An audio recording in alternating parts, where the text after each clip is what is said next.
Good evening, I'm Dennis Ward, and this is Face to Face.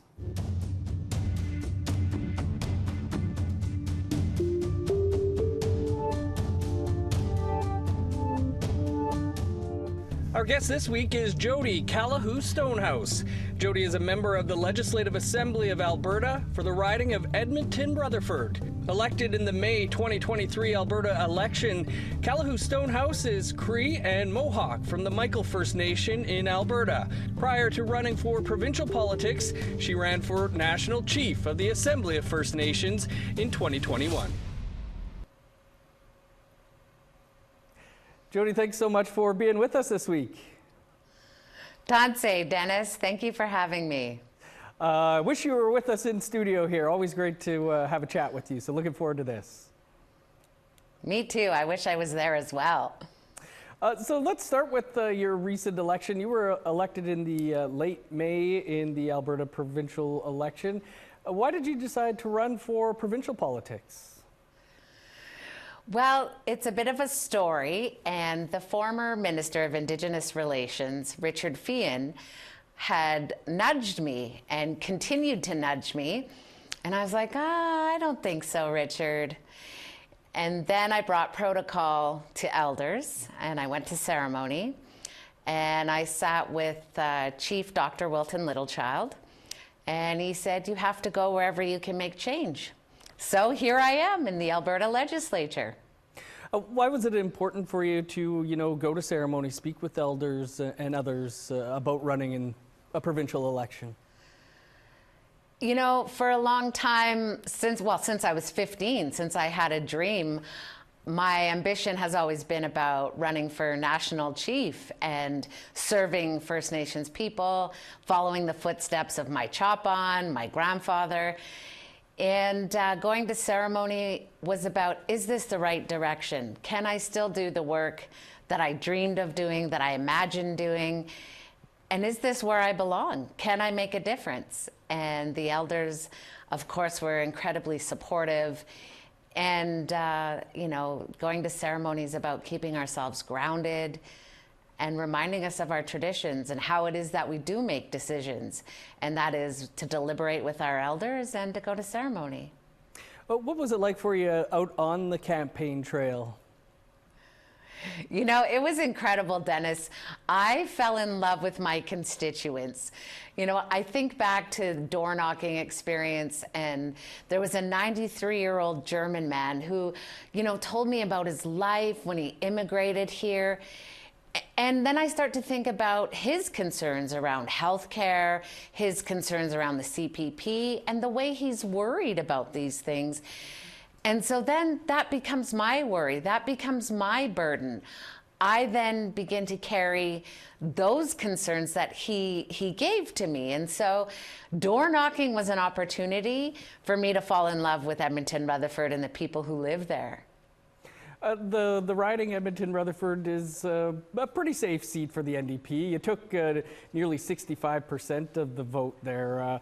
Were you still kind of nervous, though, on election day, election night? Oh, absolutely. Anything can happen in politics is what I've learned.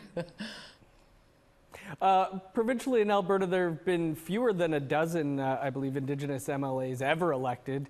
Less than a handful of Indigenous women. How do you feel about being one of them?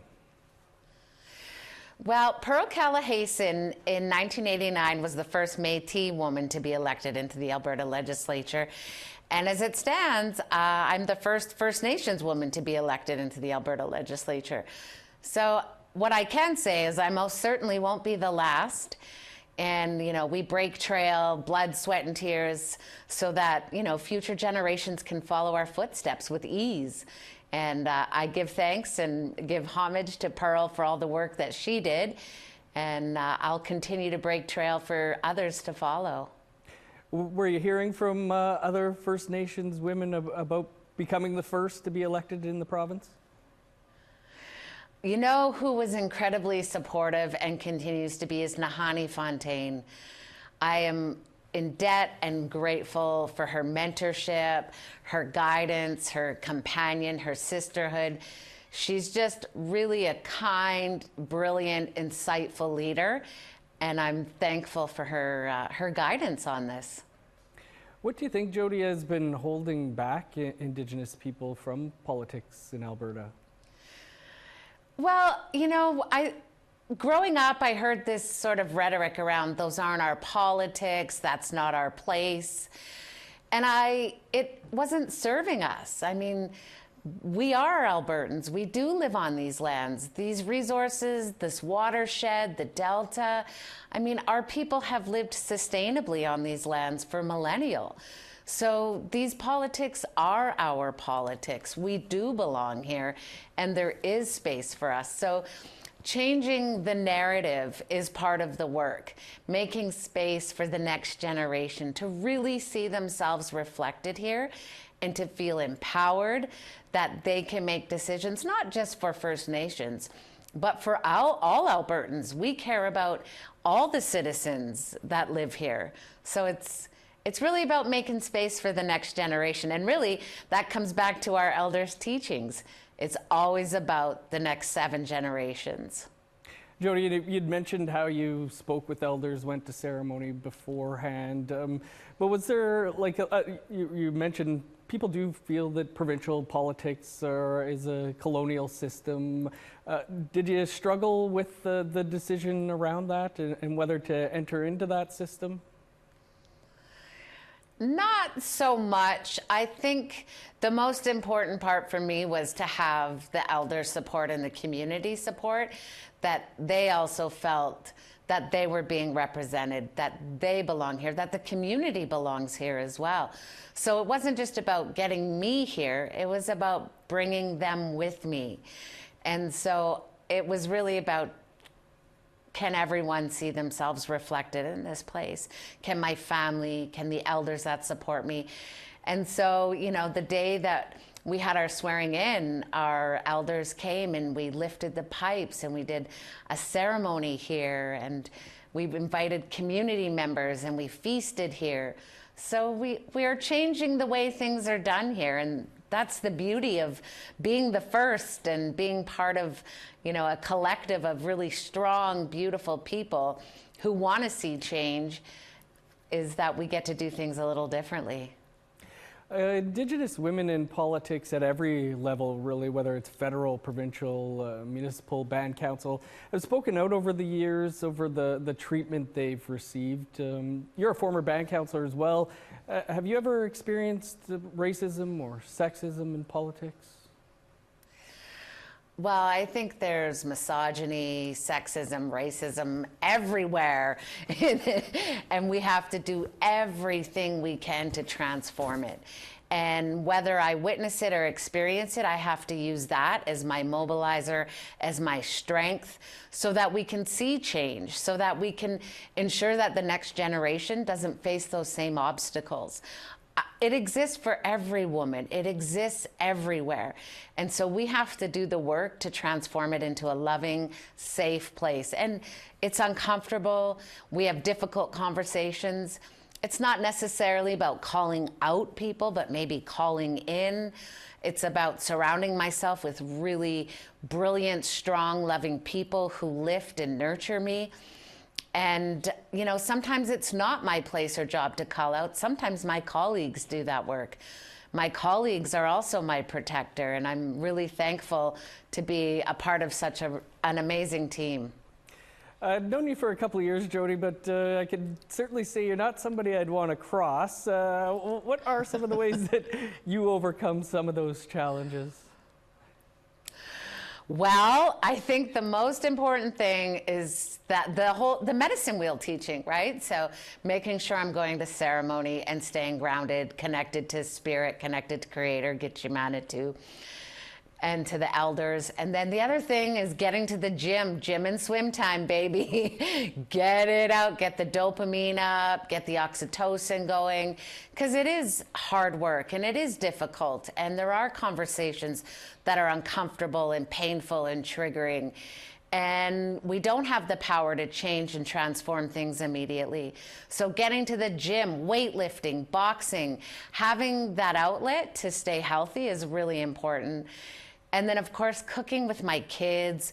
We're in the River Valley every day with our dog. So staying connected to my kids and helping, giving back where we can. So making sure that we're making time to volunteer still, that we're still down in Tent City, checking in on people, because we have to remember that we have relatives who are suffering, and we have to do everything we can to lift and love them out of that really dark place, and to also give gratitude for all the gifts that we do have. And so continuing my relationship with my children, being active, being on the land, and ceremony, it's really what keeps me grounded. And of course, my team, surrounding myself with really strong, competent people, it's critical, because I am not that brilliant, I'm not that bright, but I sure surround myself around bright and brilliant people, and it reflects through me. So, you know, I'm blessed. It's the people I surround myself with. Well, I don't know about the not being bright or brilliant comment, but good stuff there. Jodi, we got to step aside for a quick break, but then we're going to continue the conversation here on Face to Face with Alberta NDP MLA Jodi Calahoo Stonehouse. Stick around.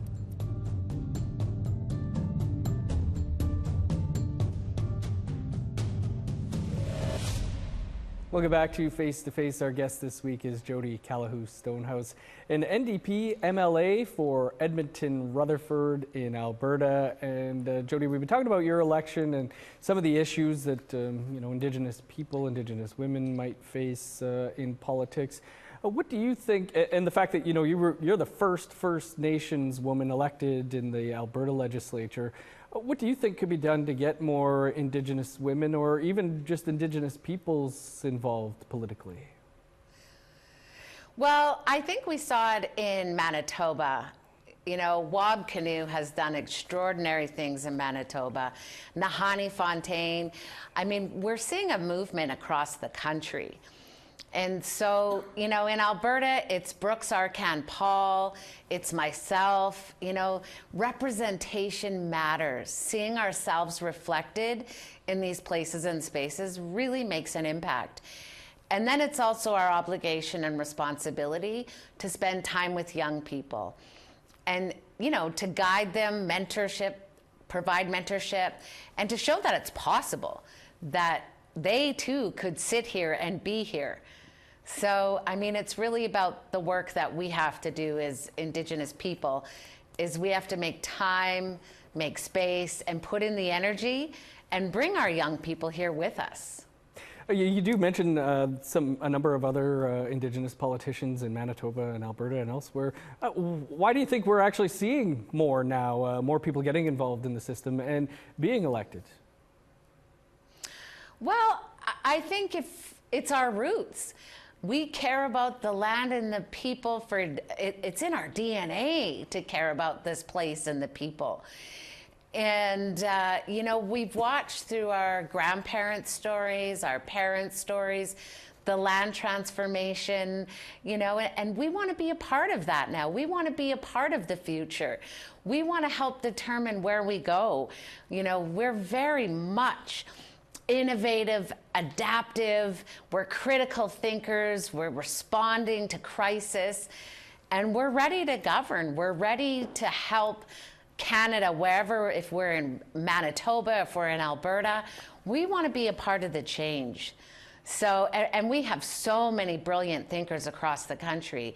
And so now it's just about how do we support and encourage them to get involved politically, to be brave, and to step into the ring and give it your everything. Well, we've touched on it a bit, but I do want to move briefly to politics in another province. Manitobans recently elected Wob Canoe as Premier, the first First Nations Premier of a province in Canada. You were out on the campaign trail with Premier Canoe on Election Day, and of course there when he won. Why was that something that you wanted to be a part of? We're changing the history of this country, and it's a powerful moment in time. And I am so proud of Wob, his team, his beautiful wife, Lisa, who has done so much work in supporting her husband, and that entire team of folks. I mean, they're so committed to the transformation of healthcare in the province. They're so very committed to the people, to Manitobans, and it's beautiful to witness. And the inclusion of indigeneity in Manitoba's politics is of strength and beauty. And it was really a moving moment to be there to watch him. And it's something I'll never forget. It has been quite a couple of weeks here for sure. I don't want to get you in trouble here, but wondering your thoughts on another election. In 2021, you were among the 7 candidates who ran for National Chief of the Assembly of First Nations, something that was a dream of yours. A little over 2 years later and a lot of controversy, a new election is underway for National Chief. Any thoughts on that election and the candidates? Well, it's a very big race, and there's some extraordinary candidates. In fact, all of them have done a tremendous amount of work for our people across the country. The next national chief has a lot of work to do. We're at a precipice of time where, climate change is on the crisis. We need to look at economic diversity, poverty, the opioid crisis. I mean, the national chief has a lot of advocacy work to do and a lot of, reparation work with chiefs, with the federal government, and establishing a new path forward. How is the national chief going to unite the chiefs and bring forward a message with the chiefs to the federal government? So it's really an exciting opportunity for the next national chief. I'm watching closely, as are many other folks, and so are so many young people. This is the exciting time where we're engaged in politics. We want to be part of the change in this country. We are part of the change. And I'm excited to see who takes it. You're only about 7 months into your new role here, but still looking to fulfill that dream maybe someday? Well, right now my hands are full and I'm really grateful and loving where I am. And who knows where the future takes us, Dennis? I could be sitting next to you. That's true. We have an opening. You should apply. I should have asked you. Jodi, much more to talk about here. We just got to step aside for a quick break, and then we'll continue the conversation here on Face to Face with Jodi Calahoo Stonehouse, the NDP MLA for Edmonton-Rutherford. Stick around.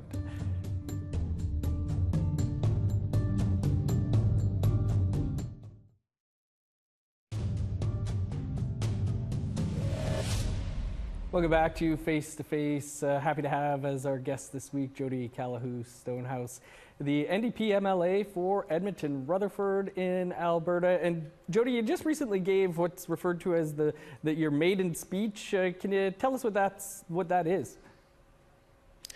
So it's really an opportunity for each MLA to really give a love note to their constituents, to give thanks to all those who voted and supported us, and then to speak a little bit about who we are, where we come from, introduce ourselves to the Assembly, and maybe speak a little bit about the portfolios that each of us hold and what we intend to do in our time there. Have there been any big surprises for you so far since becoming MLA? Well, I would say the biggest surprise is coming from a place where we lift pipes and sit together in governance and feast together to a place and space where we sit across the room from one another and have very formal bureaucratic systems of speaking to one another. So, adjusting to the process is a bit of a step, but exciting nonetheless. What have you had any highs or lows so far, pits or peaks? I get to bring forward my first motion, which will be on the 20th. So that's exciting. Doing my maiden speech was exciting, where I got to speak about water. And it's part of my portfolio. I'm the official critic on environment, parks, protected areas, and climate resilience. And speaking about water was really important for me. We're taught water is life from toddlers on up in our culture. And so to be able to advocate and speak about water is really vital to my career. And the work of late Dr. David Schindler is important to carry on, as he talked about how the polycyclical aerohydrocarbons are carcinogenic, and they carry methylmercury, cadmium, zinc at really toxic levels into the delta, the Athabasca watershed, and that there are tailings ponds that we need to find a solution to. So the fact that I get to be the critic for water is really empowering, and I look forward to doing justice for the water, for my constituents, and for folks who live on the watershed and who are reliant to the water, including the fish and the moose and the bears. Yeah, that must be a pretty critical portfolio to be the critic for that in Alberta, especially northern Alberta. Absolutely, and not only in northern Alberta, but in the Rocky Mountains, there's proposals for grassy mining, and so the coal mining, and Albertans have said they don't want coal mining in Alberta. So I get to speak up for Albertans in this place and space, and it's a really beautiful opportunity to protect what matters to Albertans, which is our mountains, our water, our wildlife, and our people. Your first motion coming up next week, I guess. Are you able to tell us what that's about? Well, I'll give you a little hint. It's about how we might acknowledge the land in the legislature. Right. Do you currently have land acknowledgements there? No, we don't. Okay. Well, we'll keep an eye out for that then. Jodi, just lastly here, what's your favorite part of this new role that you have? My favorite part is being with community, listening to people's stories, getting direction from folks, what they want to see changed. And, in our constituency office, we get all kinds of calls where Albertans need help on a wide scale of issues. And to be able to be that bridge and guide people to resources, advocate for them when they're not getting the services they need, it's really a gift. It's a gift to be able to be of service to people, to be of service to all Albertans. So I think that's really the moment. That's what I cherish, is that I get to be of service to people. Awesome stuff, Jodi. Can't thank you enough for being on the show this week. Really wish you were here, but good to have you joining us from Edmonton. Really nice to be with you, Dennis. Take care, and I hope to see you all soon. Us too. Shout out to Chris Stewart, who's on the other side of the camera out there as well. That is all the time we have for this week's show. You can catch up on any episodes you may have missed by visiting our website, aptnnews.ca, or visiting the APTN News YouTube page. This episode and all of our previous episodes are also available as podcasts, and you can find those wherever you download your podcasts. I'm Dennis Ward. Thanks for being with us this week on Face to Face. We'll see you back here in 7 days.